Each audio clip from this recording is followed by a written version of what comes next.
প্রধানমন্ত্রী নরেন্দ্র মোদীর আহ্বানে আগামী 22শে জানুয়ারি রাম মন্দির উদ্বোধনকে কেন্দ্র করে সারা দেশব্যাপী প্রত্যেকটা মন্দির আশ্রম প্রাঙ্গণ স্বচ্ছতা এবং পরিচ্ছন্ন করার উদ্যোগে বৃহস্পতিবার বিশালগড় মহকুমার উত্তম ভক্ত চৌমুহনীস্থিত গোরক্ষনাথ আশ্রমে ত্রিপুরা হর্টিকালচার চেয়ারম্যান জহর সাহার উদ্যোগে স্বচ্ছ ভারত অভিযানের আয়োজন করা হয়। উক্ত স্বচ্ছ ভারত অভিযানে উপস্থিত ছিলেন গোরক্ষনাথ আশ্রমের মহারাজ যোগী রটাশনাথ।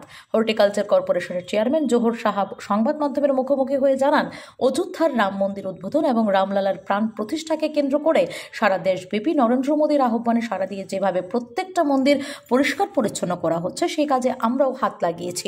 পাশাপাশি রাজ্যবাসীর কাছে আহ্বান রাখেন অন্যান্য মন্দির প্রাঙ্গণগুলি সহ জনবহুল এলাকা এবং নিজের নিজের বাড়িঘর অযোধ্যার রাম মন্দির উদ্বোধনকে কেন্দ্র করে পরিষ্কার এবং পরিচ্ছন্ন করার জন্য।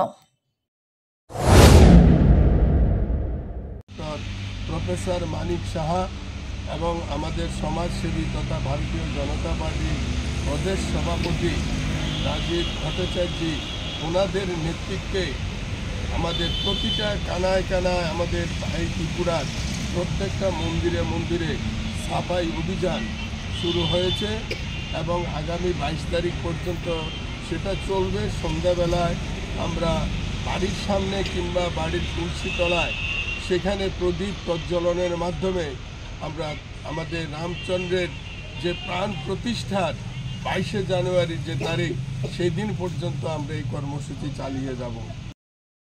Bureau report, S Bharat live 24 hours.